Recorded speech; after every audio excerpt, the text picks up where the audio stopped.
హిందూ ధర్మంపై పవన్ వ్యాఖ్యలకు కౌంటర్ ఇచ్చారు పేర్ని నాని. మానేసి 25 ఏళ్లైంది. అతను మాట్లాడేది రౌడీల గురించి. ఇక్కడ నాకంటే రౌడీలు ఎవరున్నారా? చర్చిలు మసీదుల్లో పవన్ ఏం చేశారో ప్రజలకు తెలుసు. కొత్తగా వైష్ణవ ధర్మం స్వీకరించిన వాళ్ళు ఒళ్ళంతా నామాలు పెట్టుకున్నట్టుగా పవన్ తీరు ఉంది అంటూ విమర్శిస్తున్నారు పేర్ని నాని.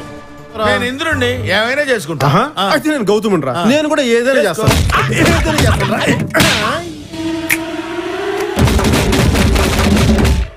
పవన్ కళ్యాణ్కి హెచ్చరిక జారీ చేస్తున్నాం. నిజంగా భయం వేస్తుంది. వణుకు వచ్చేసింది నా కడుపులో. నీ ఉడత ఊపుళ్ళకి నీ చెంచాగాలని పంపించినంత మాత్రాన అల్లుడు నువ్వు తగ్గొద్దు, నువ్వు వెనకడుగు, మ్యాటర్ ఏంటో తెలిపోవాలి. పేరుని నాని గాని వైఎస్ఆర్ కాంగ్రెస్ పార్టీ గాని నువ్వు ఉడత ఊపుళ్ళకి ఊగేది లేదు, దడిసేది లేదు. ఇవన్నీ వినడానికి బాగుంటాయి కానీ ప్రాక్టికల్ గా వర్కౌట్ అవ్వవు. చూశాను రాజకీయాల్లోకి నటుడై 4 డాన్స్లు వేసి నువ్వు వచ్చి పెద్దోళ్ళని కూడా చూడకుండా తిట్టేస్తున్నావు. ఎప్పుడో ఎవడో ఫేకాడేస్తాడు. నన్ను ఎవడరా ఫేకాడేది? నేనే ఆడతా ఫేక.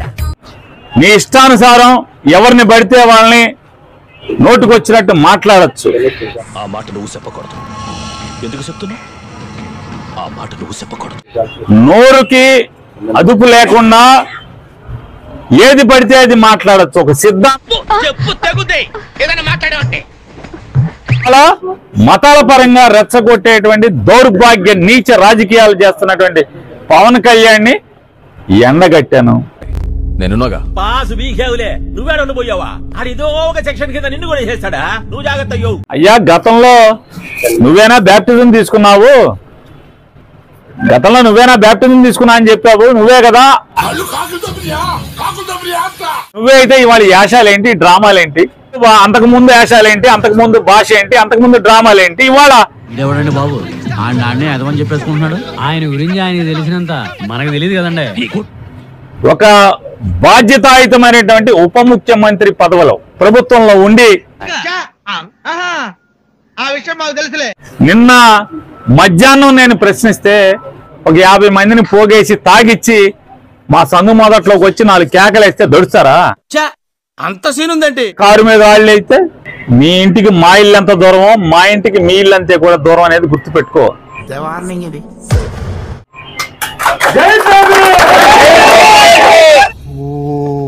అరుస్తున్నాడు భయ్యుడు. ఎదురు మాట్లాడుతున్నారు.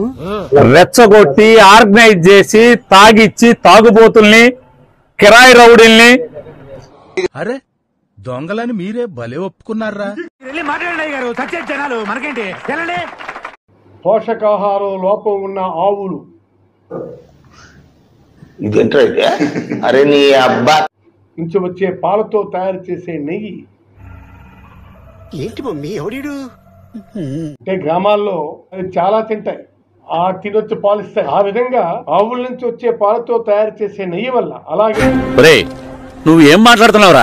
అసలు నీ మాటలకి ఏమైనా అర్థం ఉందా? ఉంది సార్. అలాగే ఆవాలు, అవిసెలు, పామాయిల్ లాంటి వెజిటబుల్ ఆయిల్స్ వ్యర్థాల ఆహారంగా ఇచ్చే ఆవుల నుంచి ఇచ్చే పాలతో తయారు చేసినటువంటి నెయ్యి.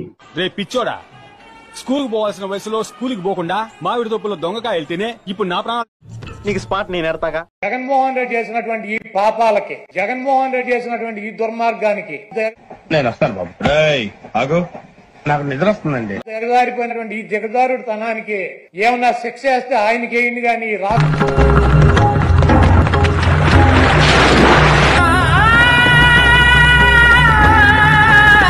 చూద్దాంలే. చూడటం కాదండి, మీరు చెయ్యాలంతే. సరే మీరు ట్రై చేస్తారన్నారంటే అది ఓకే అయిపోయిన